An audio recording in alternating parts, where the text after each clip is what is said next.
Hey, everybody, how's it going? Thank you, former Mr. President. It's our president. Former president. Oh, yeah, well, I was up at MAGA country, and let me tell you, up at MAGA country, he's still the president, And, okay? you know, I think I've heard our current president maybe do this noise a few times, trying to, like... No, that's just him sleeping. Yeah.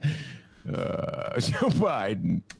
Oh, Lord, what a world, D, what a world. Hey, we're back, everybody. How's it going? Your Ben Jarofsky show for Tuesday, August 24th is just moments away. But before we get into it, let's thank our sponsors. Sponsors like SEIU Healthcare, Illinois, Indiana. The Chicago Federation of Labor, our sponsors. The Chicago Teachers Union. And, of course, today's Ben Jarofsky show brought to you by ChicagoReader.com. By the way, guys, a little behind the scenes here. The first thing Ben says right a week after all these, a week of vacation, we are getting ready. Ben, oh no. Oh, no. Uh-oh. You know, D, I got bad news. The COVID's kicking in. Oh, jeez. Just thought I'd drag that one out. ChicagoReader.com for all things there is to know the city of Chicago, where to go, what to eat, what to drink, what kind of pot to smoke, and so much more, including columns from our very own Ben Jarofsky. ChicagoReader.com. Subscribe. And if you want to help out this program, ChicagoReader.com/Jarofsky, J-O-R-A-V as in victory, S-K-Y. You can become a Ben head. And I tested very positively in another sense. So Yeah? this morning, I tested yeah. positively toward negative, right? So right. no, I tested perfectly this morning. Okay. Yeah. Meaning I tested negative. Oh, boy. Okay, we got it. Good we got that clear, huh, D? Ah, the good old days when Donnie was president. The Ben Jarofsky show starts now.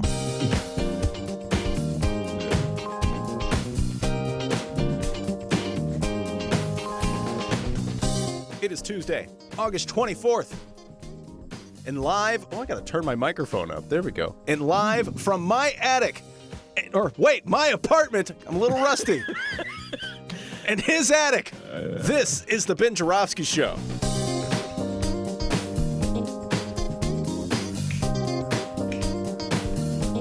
We will be re-editing this intro. Today on the program, friends of the park, Juanita Irizarry, and friend of the Ben Jarofsky show, attorney Leonard Goodman.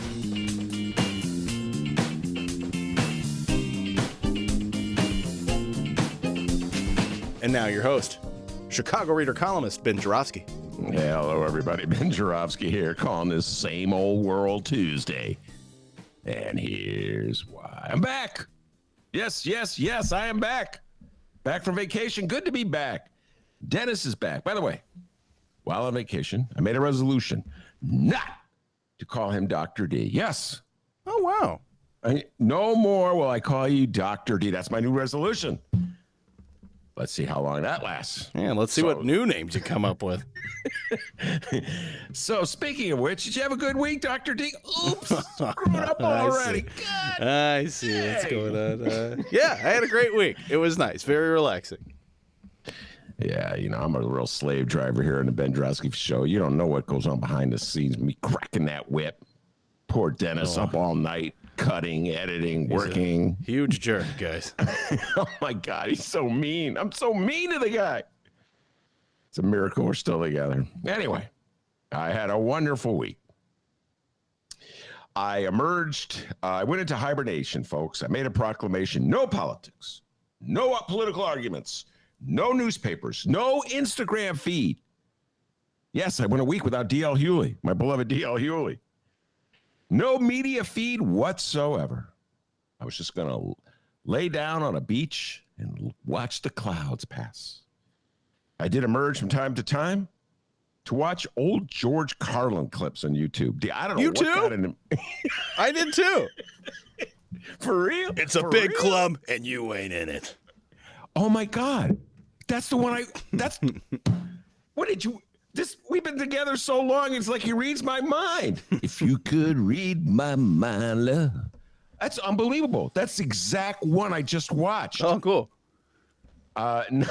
Not sure why I was watching George Carlin. I was just watching George Carlin one after another, and that I watched this epic rant that Dennis just alluded to from, I think it was 2005 to 16 years ago. And the opening concludes with this quote.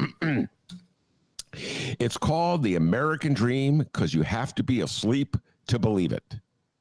That's the one you were just quoting, this closing line, which is such a great line. And then somehow or other, I watched a Bill Maher clip where he's raging against being woke. So what is it? Comics? Are we supposed to be asleep or are we supposed to be awake? Come on, people. Come on, Maher. Anyway, other than those George Carlin bits, I went into hibernation way up north in northern Michigan, Trump country, not a mask in sight. I felt like the doctor when he goes home to Alton, walks into the store without a mask. Your resolution is just gone. Oh, my. Oh, wait, didn't I say it?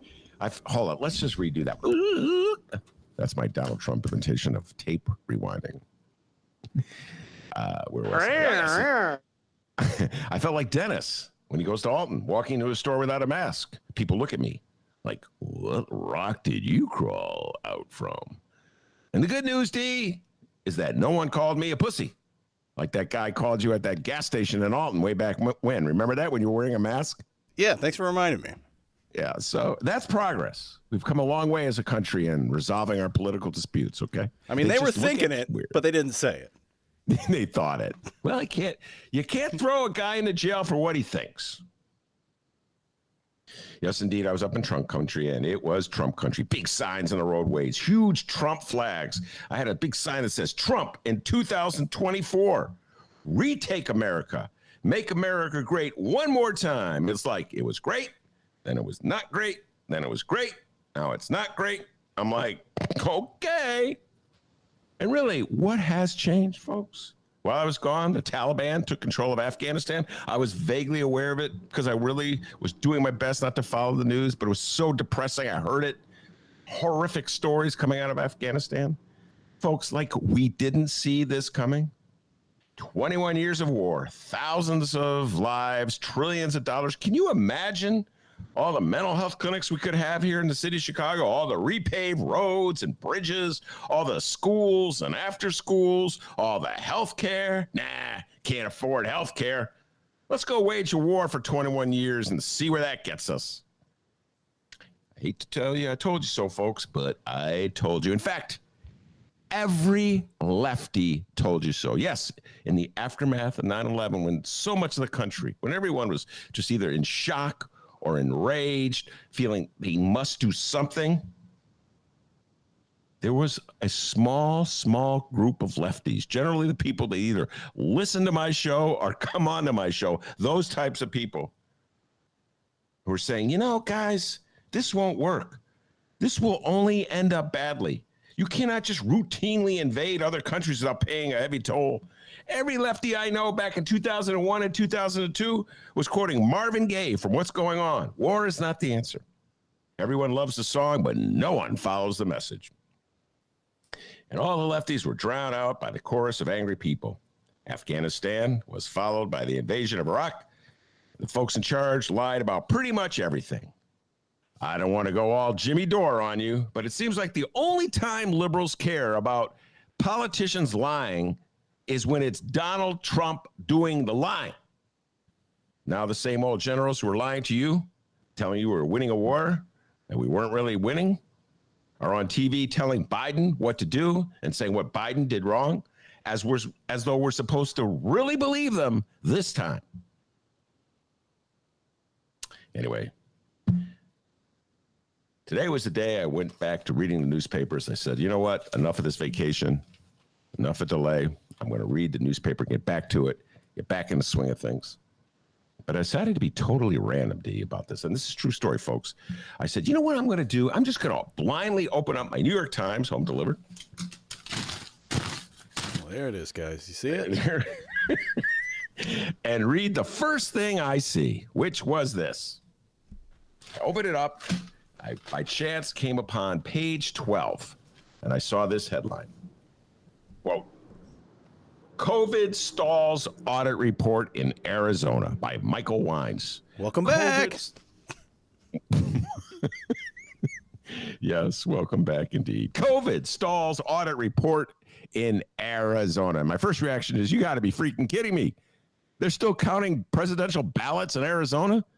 Folks, the election was over. Biden won. Trump lost. Here's the lead.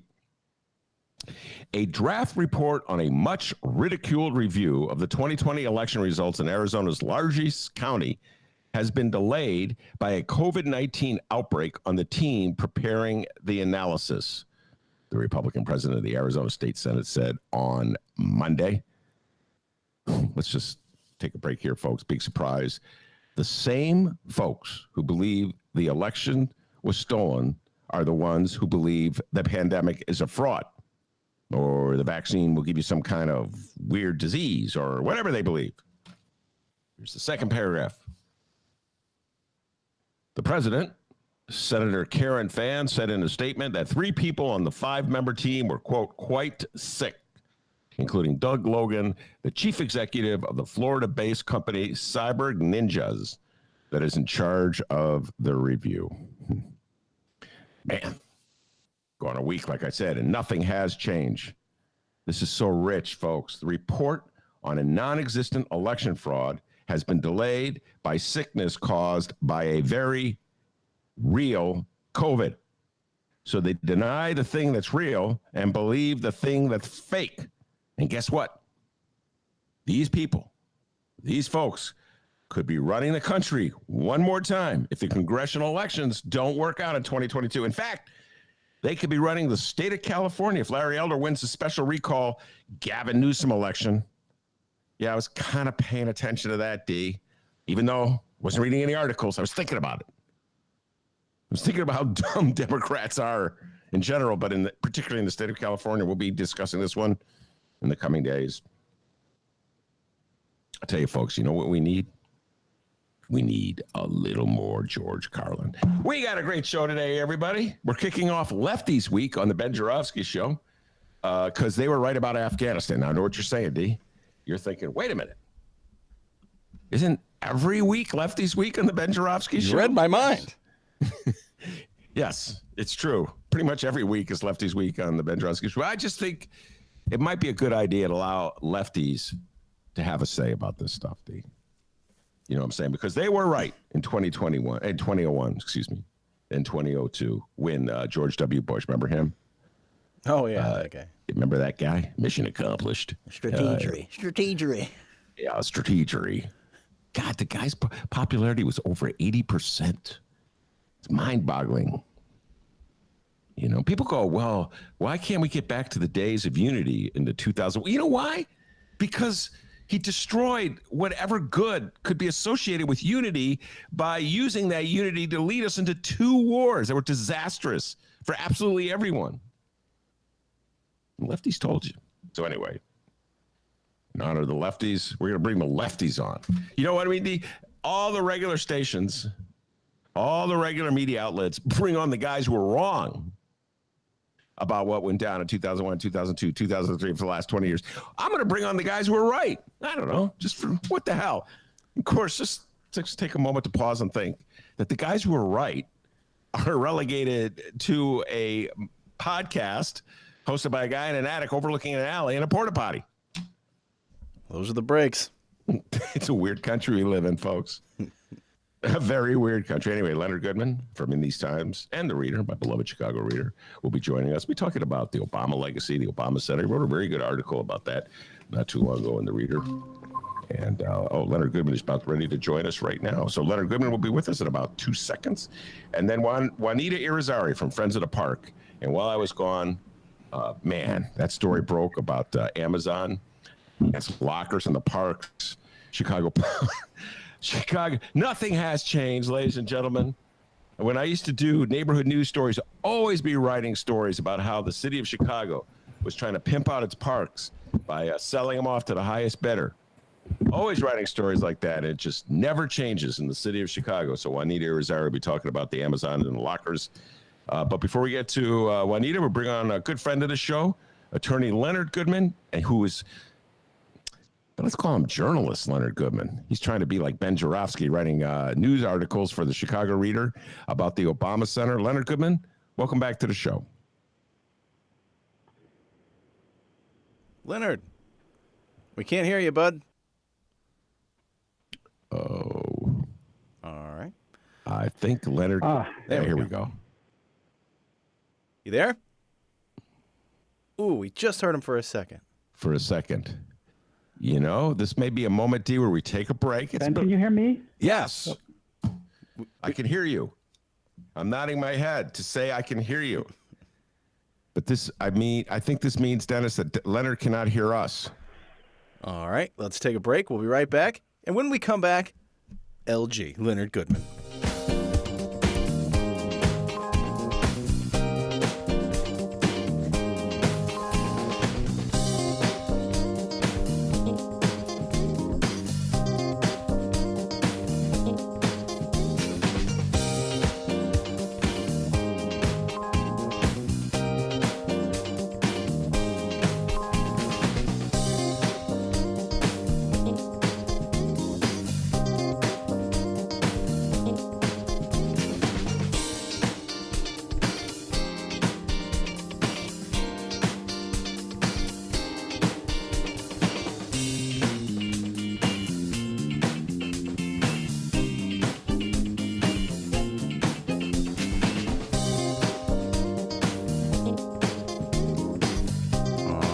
Fingers crossed. Think it was an easy fix. Welcome back to the Ben Jarofsky Show, live from his attic.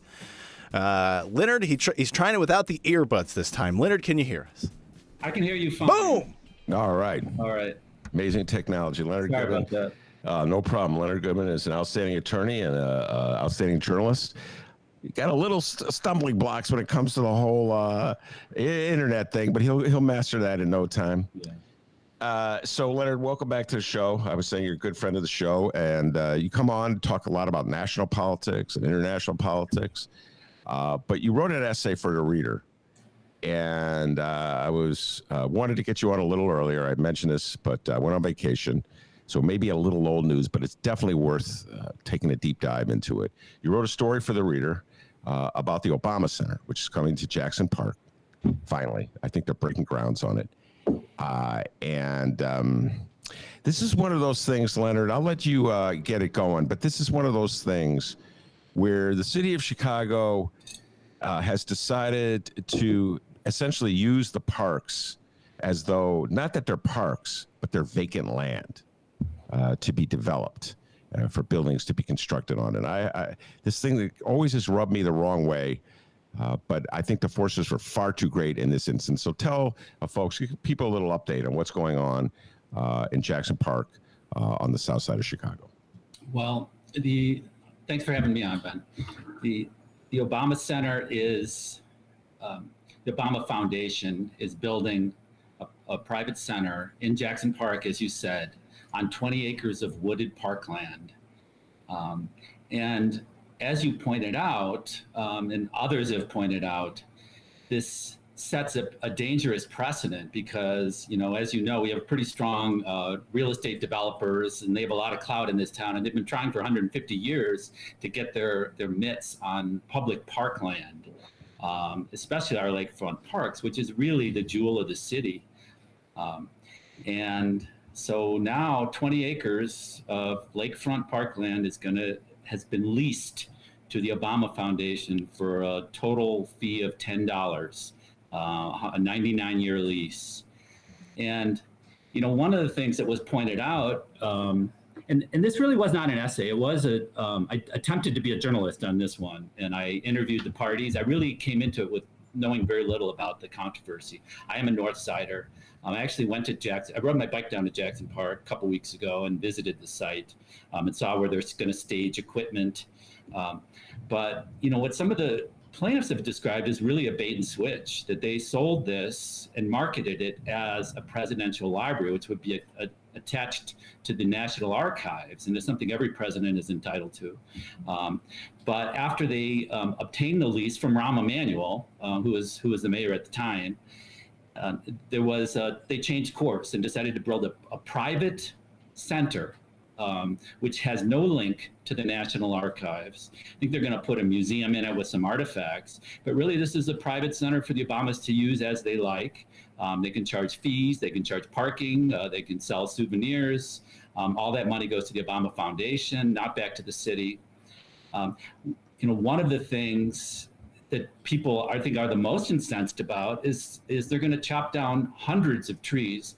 Most believe it's going to be about 1,000 by the end, and this is mature trees. Some are, many of them are over 100 years old. There's another concern that he's going to build a 20-story tower half mile from the lake, and that it's going to be in the path of migrating birds. They're concerned that a lot of birds are going to be killed crashing into this tower.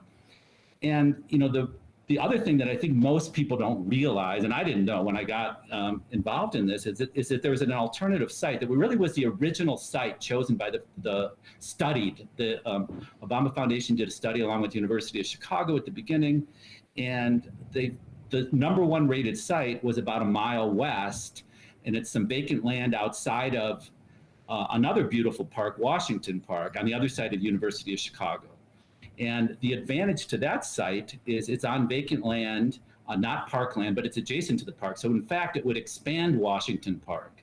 It would not privatize any parkland. It would not cut down any mature trees. There's transportation at the Washington Park site. It's right on the Green Line.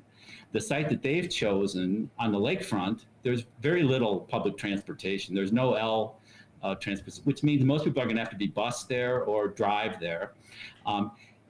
They're going to close two major roads on the south side. They're closing Cornell Drive and the Midway Plaisance. I don't know how you pronounce it. They're going to widen Lakeshore Drive to accommodate the traffic on Stony Island Boulevard.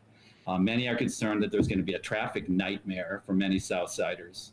The other thing, that was promised was bringing economic development to the South Side. And as one of the plaintiffs, a woman named Bren Sharif, who's lived for 50 years by Jackson Park, she says this is a pipe dream if you build it along Jackson Park.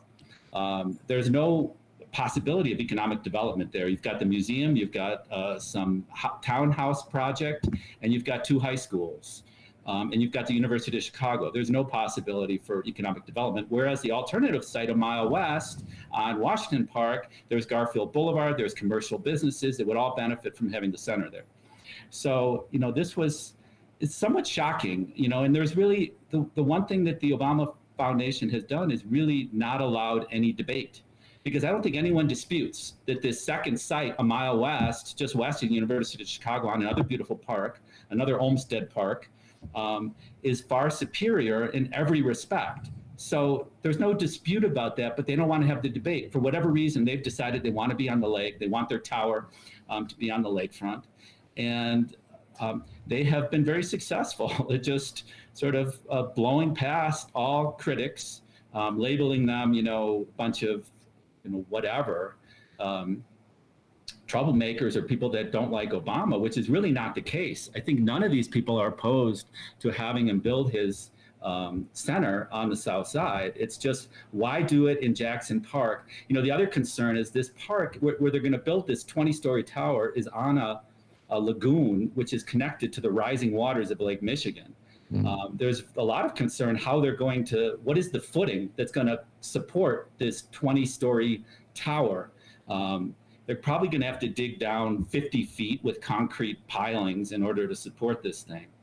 So it really is quite shocking. I did reach out to the Obama Foundation for comment, and Valerie Jarrett is the president of the Obama Foundation. She's been to my home before, so she really couldn't ignore me completely. She's been to my home for a fundraiser. And I reached out to them. I was told she was unavailable for comment, but that I could send my questions in by email and that they would get me answers. I did.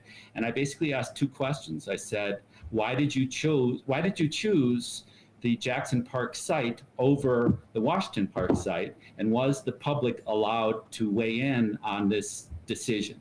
And the response was, we are unable to accommodate your request at this time. That's the response that I got from the Obama Foundation.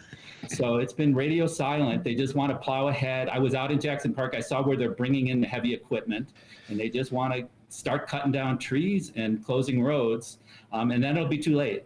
So, That's basically the story in a nutshell.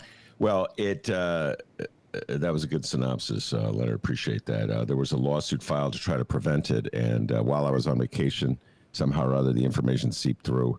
I found it anyway, that the U.S. Supreme Court refused to hear the lawsuit, so it's pretty much dead. Well, no, that's not correct, actually. Correct me then. The lawsuit is pending. It's actually on appeal to the Seventh Circuit. What they had asked the Supreme Court to do was to grant an immediate injunction, basically an emergency injunction to stop construction while the case is pending. And that was denied. So, the case is pending. It's in the Seventh Circuit. It's on an expedited schedule. But I think what the Obamas want to do is, get to start building. And then it's like the court will say, well, you make good points, but it's kind of late now, Yeah. So, that's ultimately what I was getting at. All right, this goes back a little bit. Let me give a little more historical perspective and get your thoughts. I wrote about this a lot for the Reader. Gosh, Leonard, I'm losing track of time, but it was Rahm was president. Rahm was mayor, and Obama was still the president. There were hearings, and the Obamas went through a whole process, Leonard. I don't know if you remember this. We were asking cities throughout the country to petition for the right to win the presidential library is now a center. And I believe Hawaii threw in an application. New York City threw in. They were going to have one on the Upper West Side, as I recall, near Columbia, because Barack Obama went to Columbia. Hawaii, of course, is Barack Obama's home state. And the West Side was invited to participate. The West Side participated at a site on the West Side that would be in conjunction with the UIC. I was openly rooting for the West Side site. Wrote a couple columns about it in the Reader, and people laughed at me at the time, Leonard. They go, the Obamas do not want their center on the West Side. And then it got into this whole West Side, South Side thing where, well, Obama's from the South Side. He's not from the West Side, to which I said, Obama's from Hawaii. He's not from any side. He just came to Chicago and used Chicago as his stomping ground to launch his political career, and he got out as soon as he could. This is me speaking, not Leonard. So it seemed to me that this was just an old-fashioned, I believe Leonard may have left the meeting. Dennis, I believe he may have left the meeting. So I'll just finish my thoughts while we try to get him back. It seemed to me that this was just an old-fashioned power play in which the Obamas and Mayor Rahm and the University of Chicago that was involved with it as well, because it's just off the campus of the University of Chicago, decided that this is where they wanted to go in Jackson Park. And it was largely, I don't know, like a show, and it's soliciting all of these invitations from various cities. There we are, Leonard, we got you back. Hey. And I was just giving a synopsis about the bidding process. And to me, the bottom line, Leonard, it just seemed like a show that the Obamas, the University of Chicago, which is a very prominent player in all of this, and Rahm Emanuel, who was the mayor at the time, had decided that they wanted to go on the lakefront in Jackson Park because that was like the most, like that would give true honor to Barack Obama, that putting it anywhere other than on the lakefront in a park would be not giving Barack Obama the honor he deserved. And that was sort of the attitude. And it's a classic Chicago done deal. That's my interpretation of why they selected this site. That's my interpretation of why they've gone full steam ahead to keep it at this site, even though, as you pointed out, there's a perfectly good, almost vacant land all over the city where you could have it. What's your thoughts about my theory?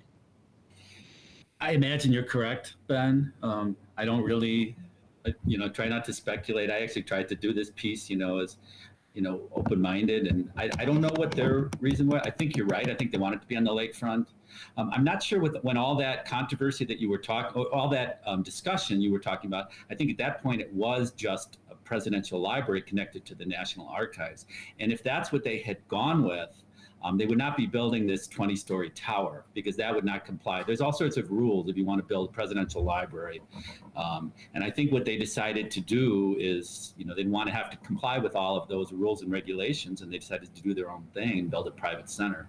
It almost reminds me of when Obama was running, And he decided not to take public funds because he wanted to, he didn't want to have to abide by all of those restrictions, and hauled in a lot of corporate money, and we know the rest of the story.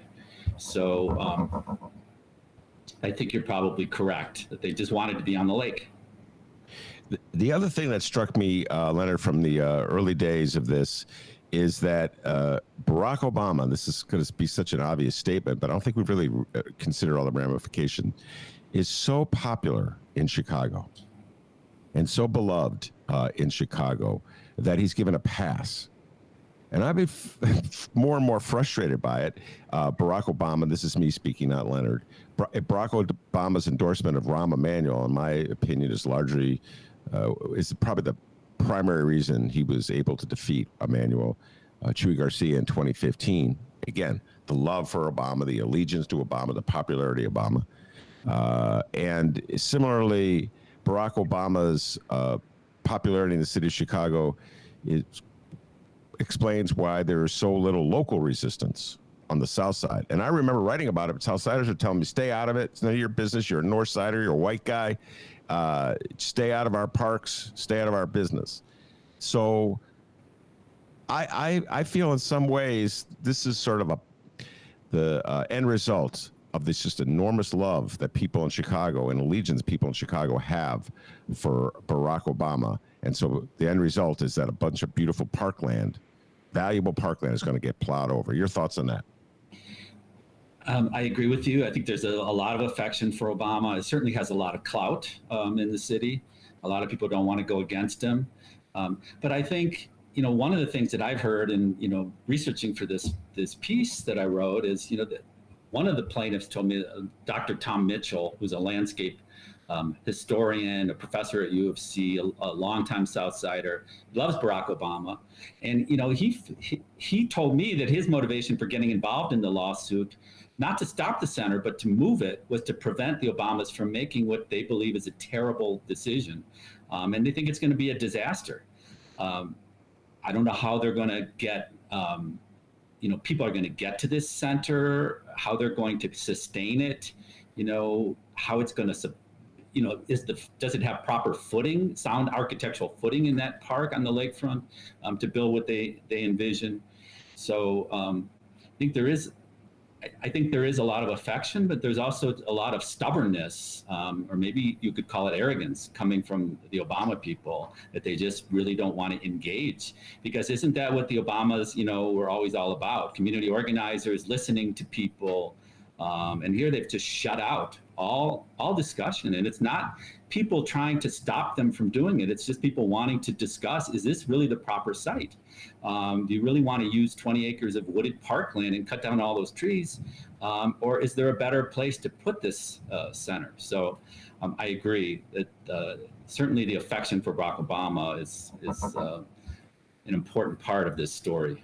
I would just like to point out that Barack Obama was a community organizer for about a year and a half or maybe 2 years. I've lost track of how many years he was actually a community organizer.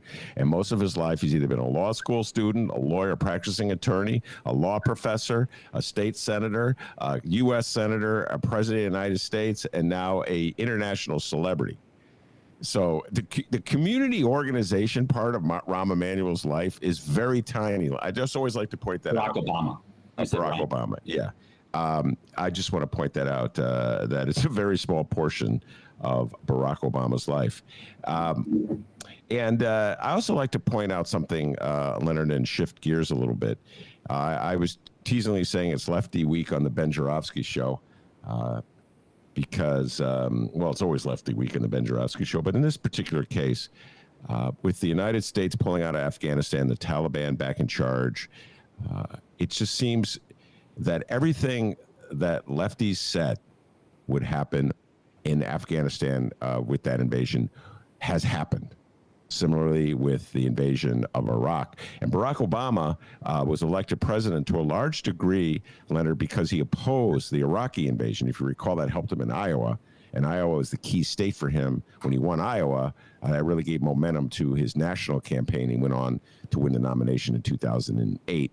But he kept us in Afghanistan. it didn't seem to learn any of the lessons. And so here we are in 2021, and his vice president has pulled out the troops, the final troops in Afghanistan. What are your thoughts, Leonard? I know you were very much opposed to the war in Iraq.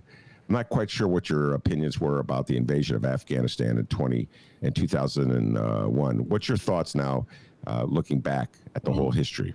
I mean, I was opposed to both. I never really thought it made any sense, to invade and occupy another country. And if you really wanted to invade a country that was connected or it had something to do with 9/11, I don't think Afghanistan would have been the first choice. I think it was a convenient target and a place that had been sort of, people had their sights on remaking the Middle East. But back to what's happening now, I mean, I think, Joe Biden has done something that Barack Obama couldn't do, and I think the one thing we've seen is maybe Biden's experience and his lifelong experience in Washington has paid off a little bit in this case, because he understood the bullshit that these generals will lay on you to keep these wars going year after year on behalf of their friends in the contractor community, which they're going to hopefully go work for when they get done with their service. And I think Biden saw that years, and he warned about it, and he warned Obama about it, and Obama got played by these generals and ended up surging troops into Afghanistan. And I think one of the things we learned from the Afghanistan papers, which came out 7 years ago or something, was that we were lied to continually during this war. We were lied that the surge was working. That was a lie. They knew it was a lie. They weren't making progress. They just wanted to keep this gravy train going and keep the money flowing. I think we spent $2 trillion, much of it going to these major contractors. And so I do give Biden, I'm not a huge fan of Joe Biden, but I do give him credit for sticking to his guns and doing the right thing in this case, and something that Obama failed to do, as you point out. By the way, Sarah Lazar from These Times will be joining us on Thursday to take the deep dive on the Afghanistan papers. Just want to do that little tease. She wrote an excellent article that ran this weekend, or I saw it this weekend in These Times, on that very subject, the Afghanistan papers and the generals who went from leading us into war to promoting themselves and the war on TV, and now they're criticizing Joe Biden. Leonard, you said something. I wrote it down. I want you to go into a little more detail. Joe Biden has done something Barack Obama couldn't do. Go into a little more detail about why Barack Obama, in your opinion, could not do what Biden just did. Well, I mean, I know that, and I have, read many reports about Biden. This is one thing that Biden, I think, had warned Obama about. You better be careful with these generals. They're going to lie to your face, and they're going to want to keep these wars going. And they're in the tank for these contractor communities, and keeping these forever wars going. And Obama, wasn't able to do it, and he got played, and he ended up surging troops into Afghanistan. And as we learned, we were told at the time, the surge is working, the surge is working. Well, it wasn't working. We learned from the Afghanistan papers that it was all a big lie. And so, I think Biden had an agenda. Maybe he wanted to one-up Barack Obama. I don't know. But he stuck to his guns. And I know in this case, he was warned by the general, we got to leave troops there. We can't abide by this timeline that Trump set. This deal with the Taliban, we've got to revoke it. And Biden did stick to his guns, and I think he did the right thing, because it's chaos, yes, and it's very sad.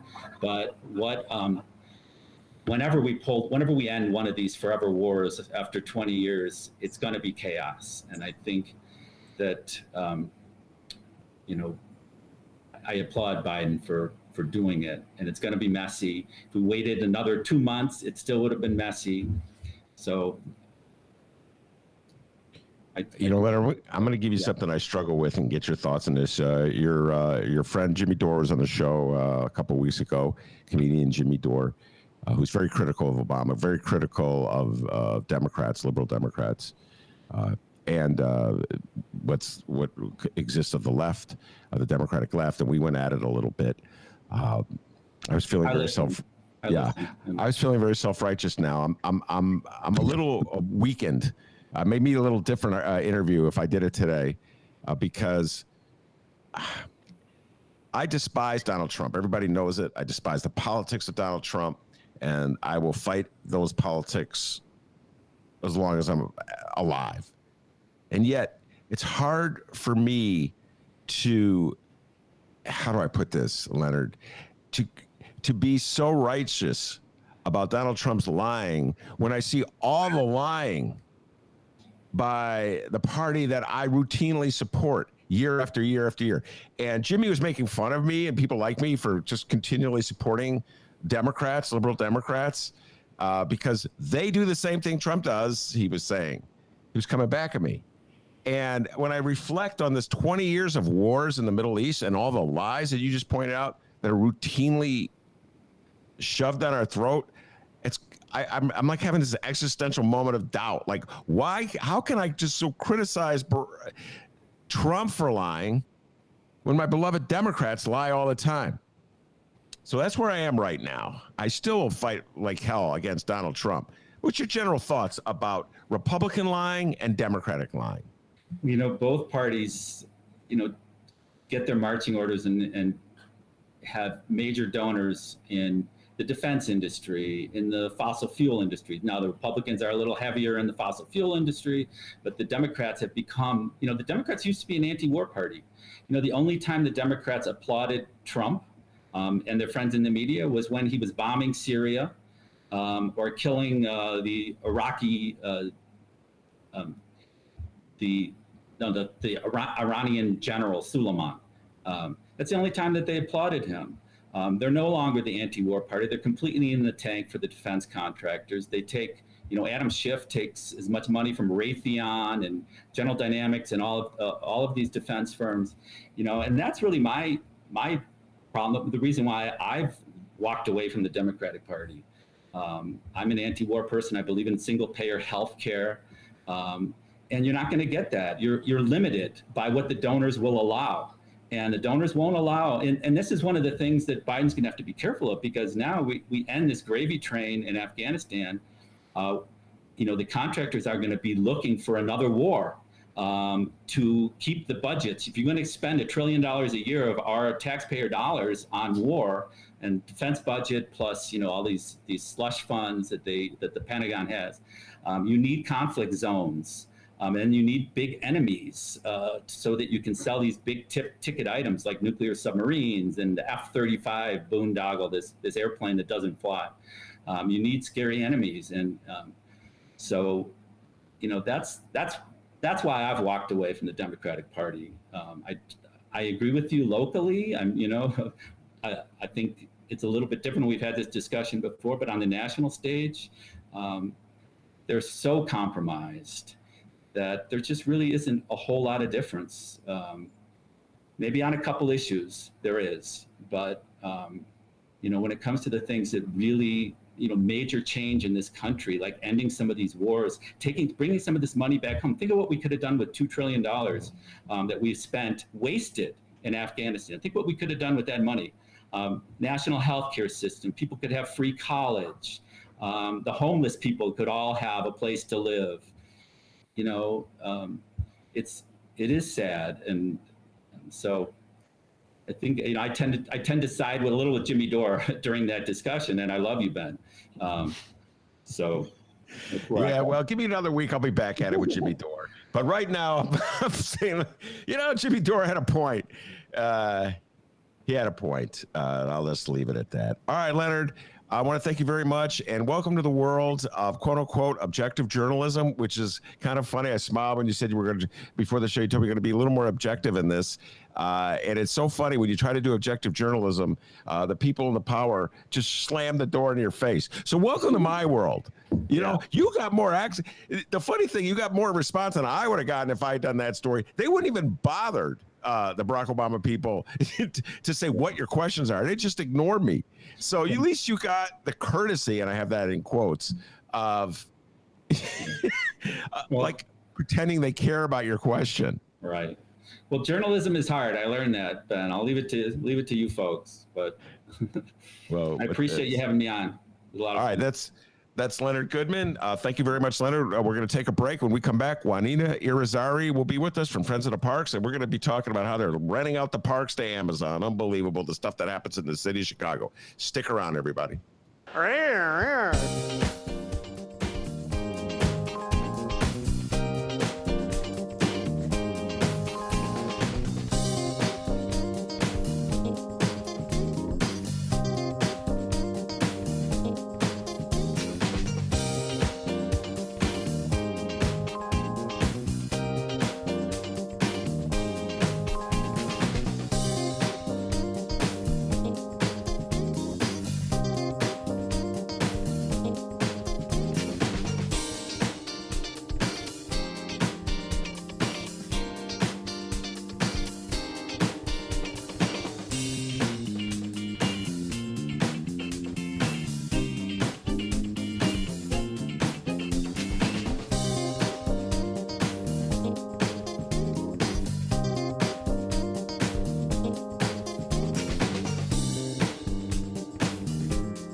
I want an answer. It's not something you ignore.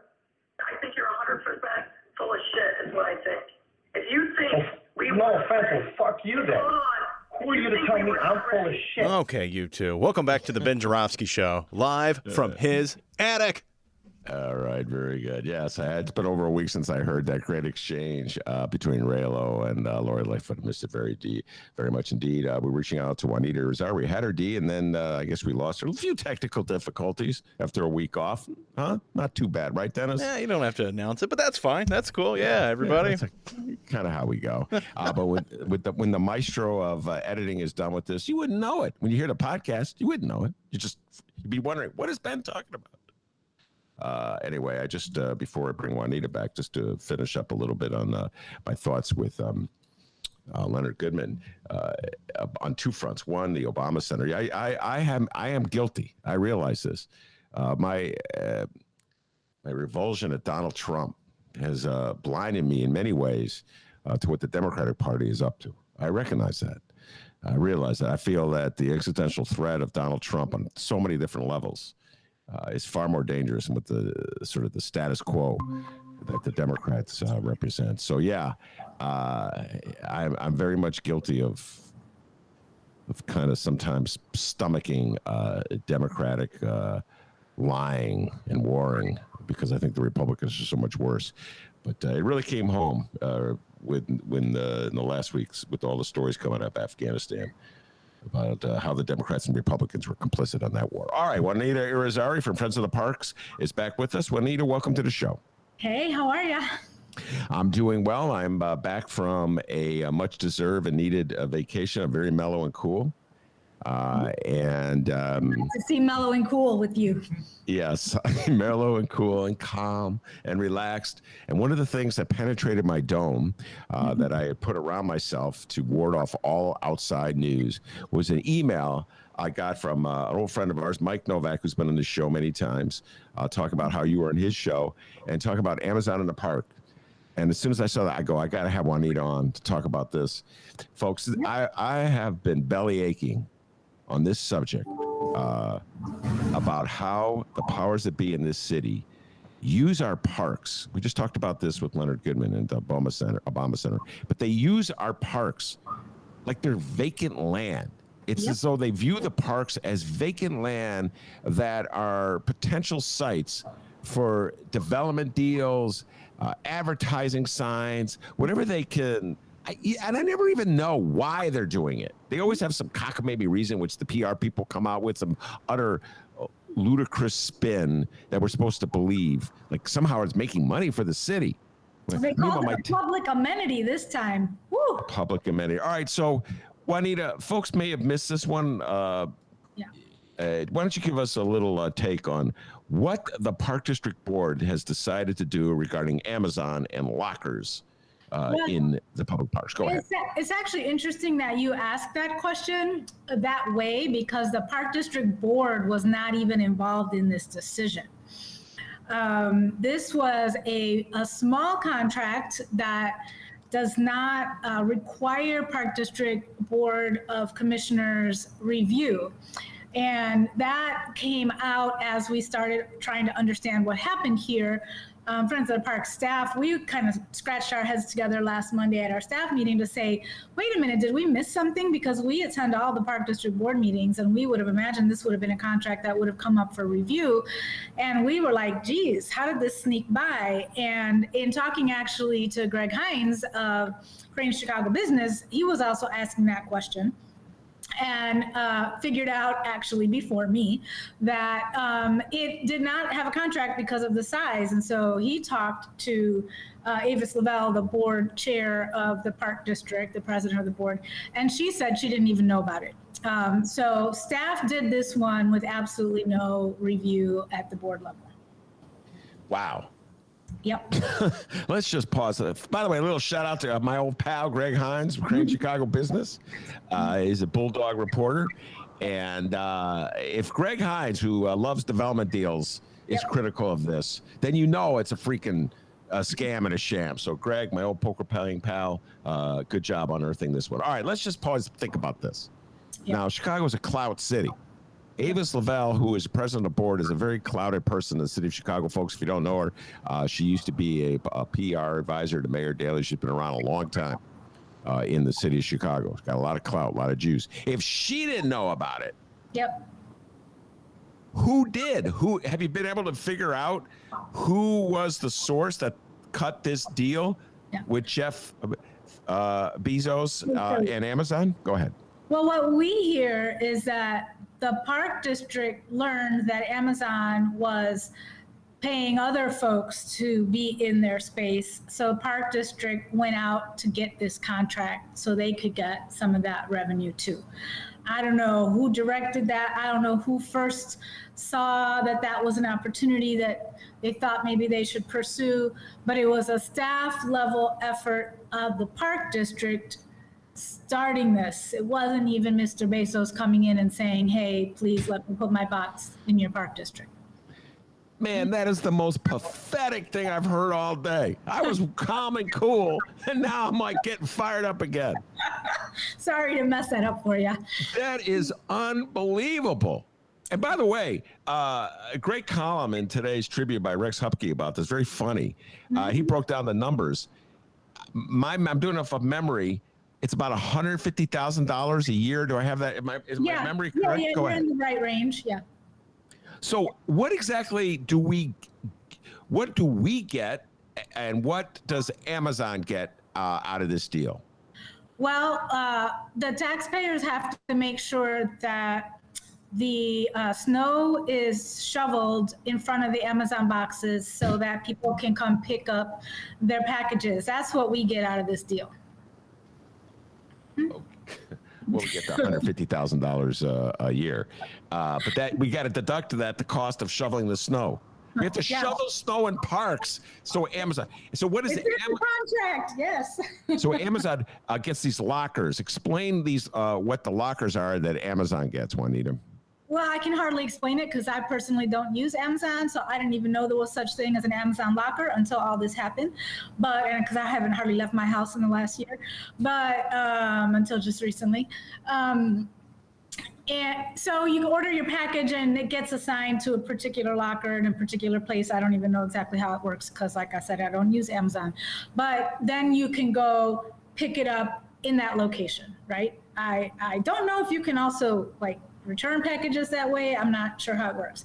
But some of these lockers are inside Park District buildings, so that would mean you have to do it within the hours that the Park District building is open. Some of them are just on the grass outside the building, which presumably means that you can't do it after the parks close at 11 p.m. or if you happen to be in a park that closes earlier, which I also find to be a problem because I can just see a black man with a hoodie walking over to pick up his package at an Amazon box late at night, and the cops pick him up because he's on Park District land when he shouldn't be, and who knows where it goes from there, right? Others have suggested concern that people will get robbed, and so we're putting people in danger in a number of ways, it seems. All right.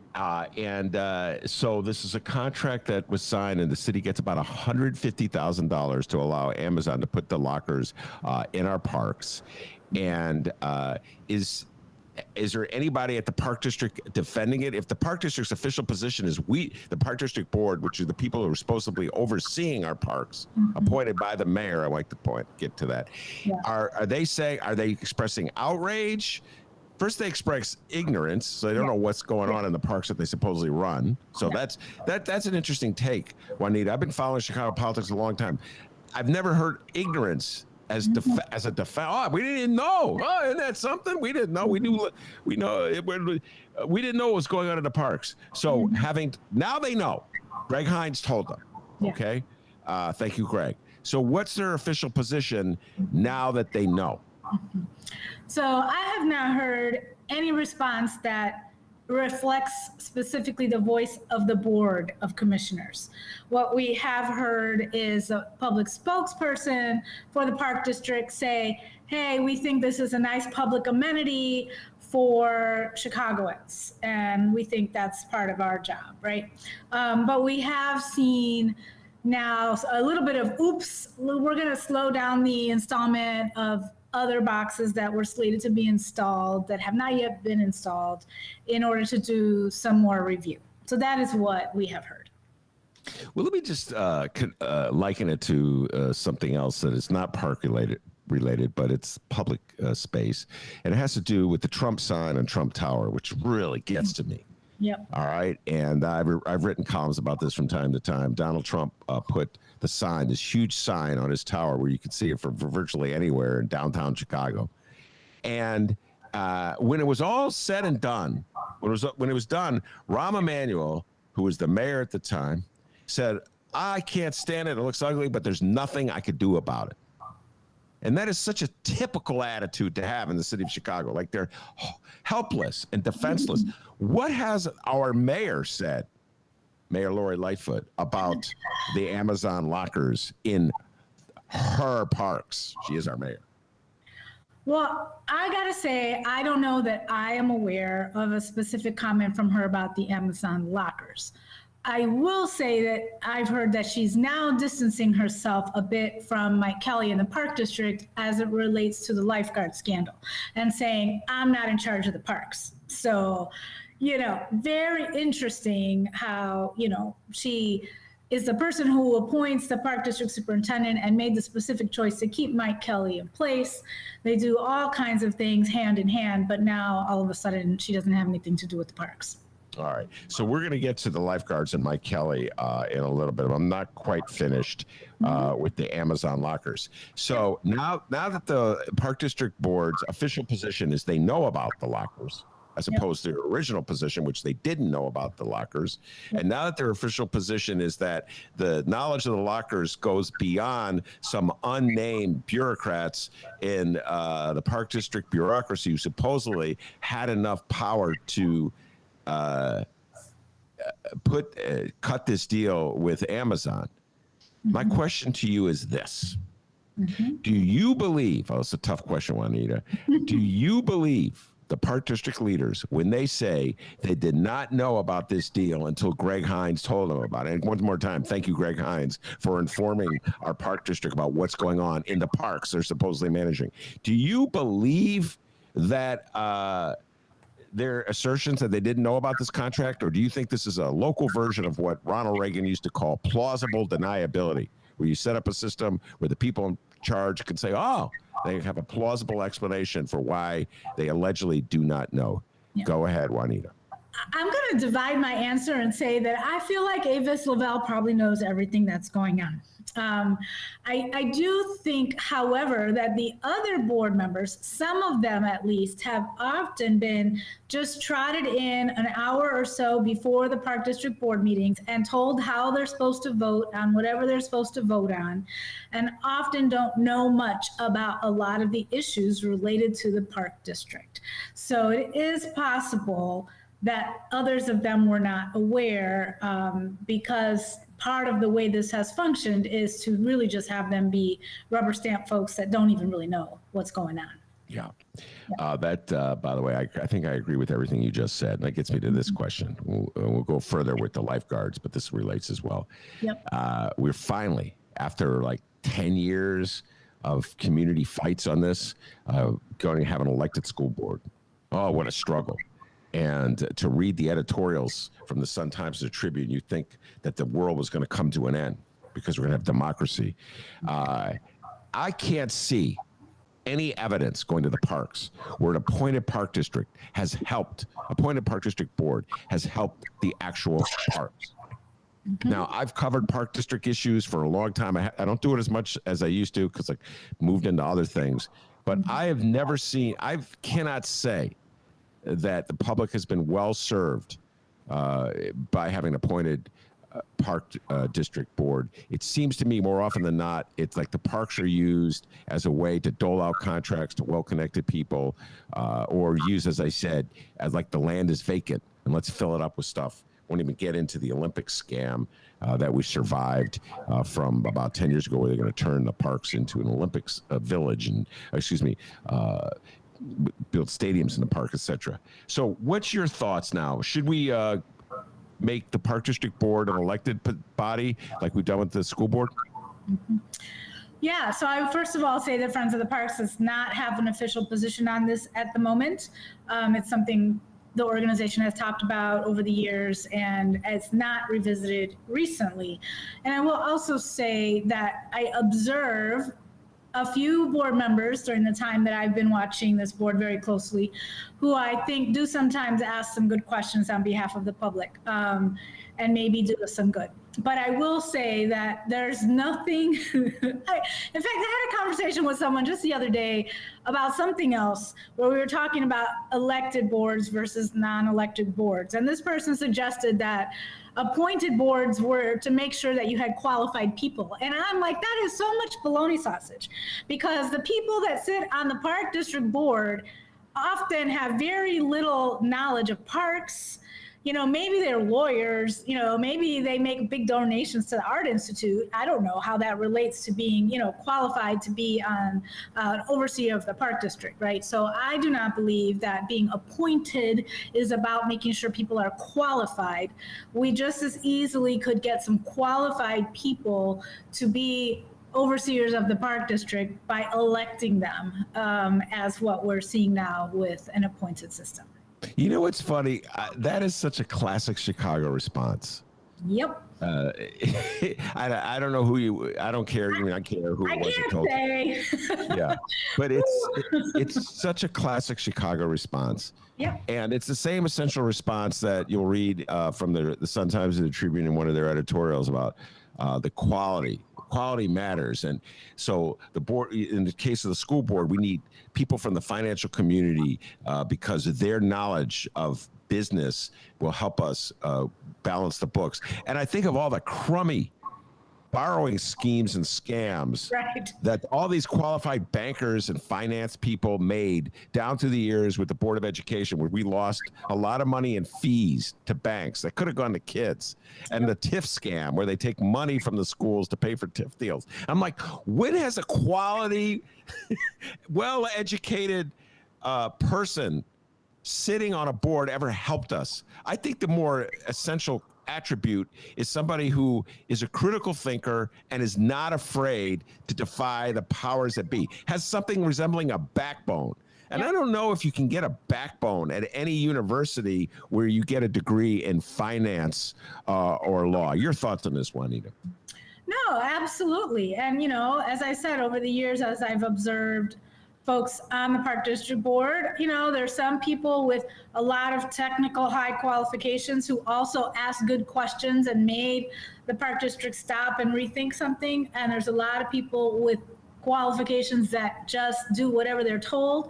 And there's a lot of other people with maybe less qualifications who ask really good questions and say, what's up with this? How come we didn't hear about this before we're being asked to vote? No, let's go back and talk about it privately, or let's put this off to the next agenda. So there's not a direct relationship between what some people like to consider, great qualifications and effectiveness as a board member on behalf of the public. Not to mention, qualifications might look like I grew up in the park system and I'm a Latino kid from Humboldt Park and I know something about this park because I lived it, as opposed to what degree I have or how much money I have. Yeah. Or who my friend is, my powerful friend. All right, let's move on. I'm trying to figure one person with qualifications that spoke out on the lifeguard scandal. Danny Milopoulos from WBEZ was on the show talking about this a couple of weeks ago. He's broken on many of the stories. And finally, all those qualified people at the Park District looked the other way when there was evidence of sexual harassment going on, a culture like this frat boy culture with our lifeguards in the city of Chicago. All those qualified people, all those really smart, super brainy people with their great degrees, you couldn't find one person with the guts to stand up on behalf of the women lifeguards who have been harassed. Juanita, why don't you summarize where we're at right now with this scandal? Yeah, well, we heard a week or so ago that at a press conference that Mike Kelly did that, there's been this ongoing investigation for about 18 months, which seems like a very long time, by the way, and that Mike Kelly had said he was going to, turn over immediately a complaint that he got from a woman to the Inspector General, which he did not do. He turned it over to a high-level staff person who turned it over also to someone who apparently is related to somebody under investigation in this scandal. And now, a week later, we've heard from the Deputy IG and the Deputy Inspector General, who was one of the people thrown out of the Park District, walked out with security, I guess, by Mike Kelly, who was, I think very pleased with himself that they had dismissed 40-some people. It turns out one of those people was a Deputy IG who now claims that he is being thrown out because he was actually investigating, and they got him out of the way so that he would not fully uncover or be able to continue the depth of the investigation that he was doing. Which unfortunately does not surprise me. So I can say more, but jump in. So what do you think was going on here? I asked this to Dan Milopoulos when he was on the show, and I've been trying to parse this out. So there was a complaint by a lifeguard about the frat boy behavior, sexual harassment going on a routine basis. And it was sent directly to Mike Kelly. He assured that person he was going to turn it over to the IG. He didn't. For 6 weeks until Mayor Lori Lightfoot's office got a similar complaint from a different lifeguard and then directed that complaint to Kelly, at which point he turned it over. Why the delay? What's going on here? Is somebody being protected? Is he afraid of offending powerful people and interests at the Park District? What's going on here, in your humble opinion, Juanita? I mean, I can only speculate that it's cover up. It's making sure certain people don't get in trouble. And I gotta say, from my time at Friends of the Parks, this is not the first time that I've been aware of things that people are saying that they're trying to cover up. Friends of the Park sometimes get some very secret communications from staff at Friends of the Parks at various levels about things that are going on under there that look like they're trying to shove things under a rug or give people a job because of political connection or keep someone safe because of a political connection, just move them around to another department, etc. So, one can only imagine, but it sure seems like they weren't in a rush to find out what was happening or to make sure that it was done in a way that was completely above board. I have other concerns now that I've heard the Deputy IG speak out, that why the deputy and why not the Inspector General herself, right? Because I do have a good amount of experience with the previous IG, who I talk to often enough, whereas this current IG I have not had any involvement with. So I really don't know what to say and didn't have a thought until I started to think about what's going on, that it took the Deputy IG to speak out and the Inspector General herself is not saying, wait a minute, there's a problem here. So is she in on it? And then from what I hear, there are aldermen who've been telling the mayor that the city's IG should get in on this. And the mayor said no, but why is it that the aldermen think that a different Inspector General needs to look at what's going on here? So what are the questions being raised about even the independence and objectivity of the Park District's Inspector General? And let's just think about this for a moment. So here we have a Park District Board that was not aware that a contract had been signed with Amazon, giving Amazon the right to stick these blockers in parks. And now we have a Park District Board that is apparently unaware that there's the investigation into sexual harassment on the lifeguard stands was stalled for 6 weeks while Mike Kelly did nothing about it. So there's a lot of cluelessness, public cluelessness at the Park District. I get the feeling that the mayor of the city of Chicago has not really been paying attention to the Park District. And that's giving her the best possible spin I can on this story. Now there's really hard for her not to pay attention. Yeah. So what does that mean in your humble opinion? Go ahead. That's Yes. generous. Yes, I'm being generous as I can. Being generous, because she's been told that she needs to be watching these things. So yeah, I don't know why this is happening. Let me just add that it is sexual harassment, which is a really big problem.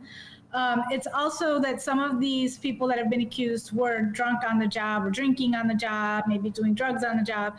And by the way, we've gone through an entire summer season at the lake with these people employed still.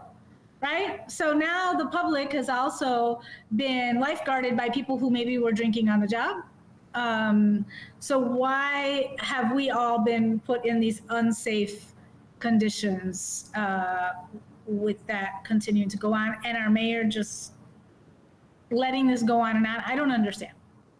I don't understand it. So what does this mean for the future of Mike Kelly, who was the Park District Superintendent that Lori Lightfoot inherited from previous administrations and has kept on as head of the park? What does this mean for his future?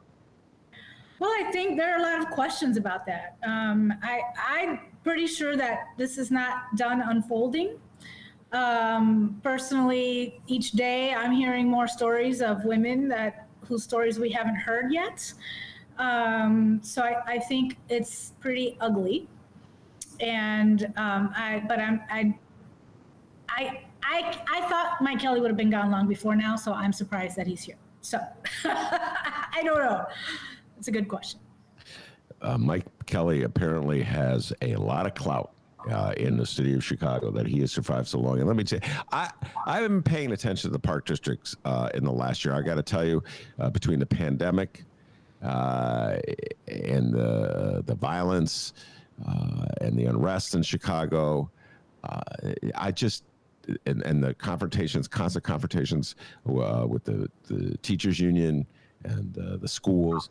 Juanita, I've not been paying attention to the parks. Yeah. And it's just all of a sudden I'm starting to realize when you don't pay attention in the city of Chicago, only bad things happen. because you can't rely on the people that run the parks to do the right things. This has been my opinion for years now, and it sure seems like it's bearing out.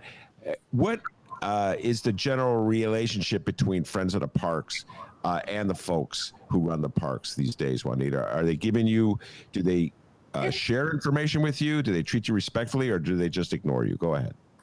It's all over the map. We certainly have people that we work with well on specific projects, folks where we have to have regular communication, or when we look for information, we can find information. Sometimes we have to parse out which parts of it we think are actually true. We don't have much of a conversational loop with Mike Kelly these days. Our relationship with him was actually still something that happens sometimes under the Lucas fight, but after the State of the Parks report, where we called out the inequities across the park district, that relationship has never recovered. And we do get park district folks sending us things very undercover or asking to meet with us in out of the way places where they will not be seen as they express their concerns about the park district they work for. And finally, there's the Obama Center. You've been on the show talking about this in the past. We just had a conversation with Leonard Goodman about the Obama Center. I know Friends of Park was not party to the lawsuit against the Obama Center. What's your general opinion about the Obama Center coming to Jackson Park? Yeah. Well, we always wished it would be built on vacant land across the street from Washington Park. So we always thought this was a foregone conclusion, and wished that the Obama Center and the city and the Park District would work with the city on a win-win-win, right? Which again, we thought Washington Park, across the street from Washington Park, would have been the real win-win-win for the city. But we always thought that Obama would get what he wanted, whatever it was that he wanted, right? So our approach to it has been to work with the Obama Foundation behind the scenes, sometimes honestly allow them to beat us up and punch us and make us look like we're protect our parks when we're not.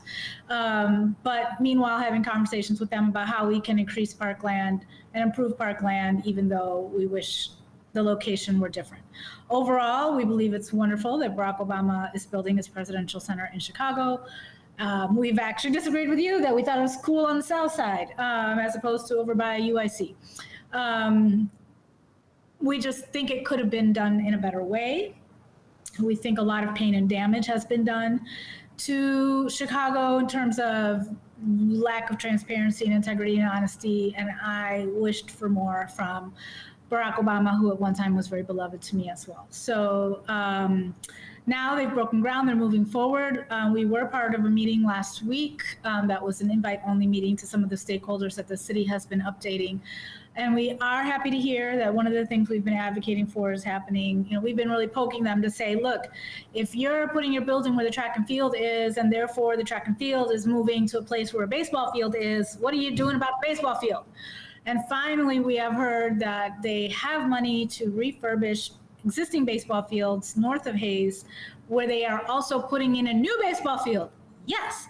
So that's what we're doing about this, is continuing to poke them about not losing amenities in the process, about replacing those amenities that are being displaced. And as they have opportunity to keep looking at new pocket parks and other green space in the communities around Jackson Park, around the Midway Plaisance, and around Washington Park, that's what we're promoting. And they did just announce that they're going to do a framework planning process for Washington Park, which we hope then leads to actual improvements in Washington Park, where there are buildings that are crumbling and green space that has not been as well taken care of. So we will be excited to see that move forward.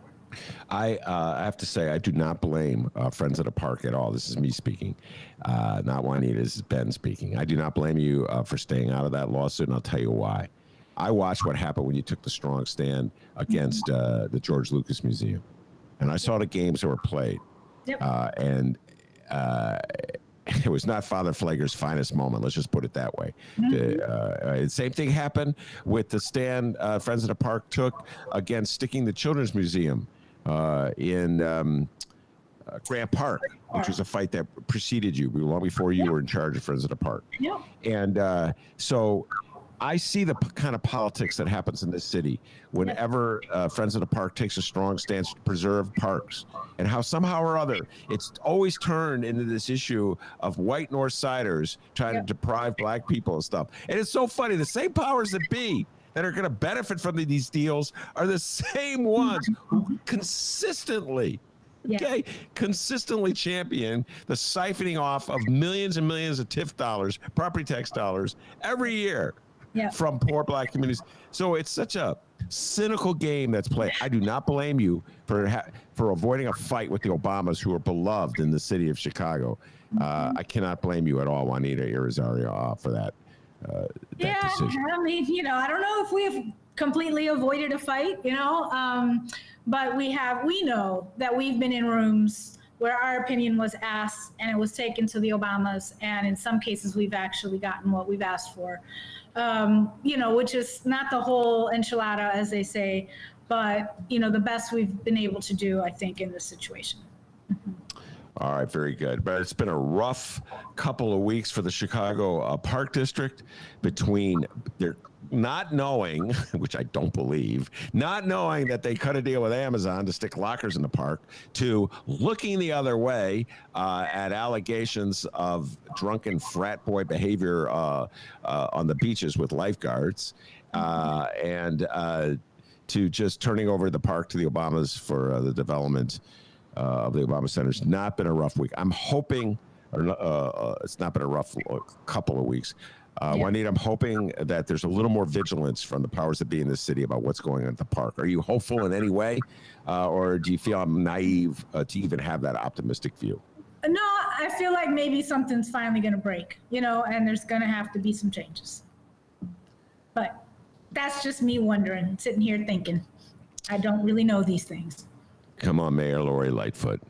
Now you learn. Now you didn't know about the parks before. It's like when Mayor Ron came in, he thought there were only 3 high schools in the city of Chicago, so he had to learn about the public schools. That's right. Apparently, Mayor Lori Lightfoot was not a big student of the park system, and now she's going to have to learn about the park. If you want to have mayoral control of the park system, you have to pay attention to it. I think that would be... Let me just say one more thing. I wouldn't be surprised if there's conversations going on right now about who in the system is going to replace Mike Kelly.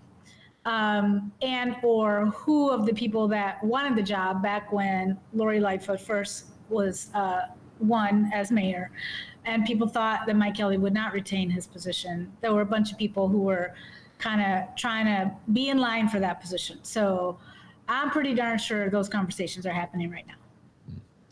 I guess it's better late than never. All right, Juanita, thank you very much for taking the time to come on and explain these things. It's always a blast talking with you. All right. Thanks a lot. See you next time. See you next time. That's a great Juanita Irizarry from Friends of the Park. Also want to thank Leonard Goodman from, the reader in these times, good friend of the show, for coming in and talking about the Obama Center in Afghanistan. It's good to be back. And so, as I will say, as I always do, I want to thank the man, the myth, the legend, the pride and joy of all in Illinois. He's going to do wonders by smoothing out all those little stumbling blocks we had as we got started. And as Juanita and Leonard Goodman will tell you back home in Alton, they call him Dr. D. Give yourself a raise, take it out of petty cash. See you tomorrow, everybody.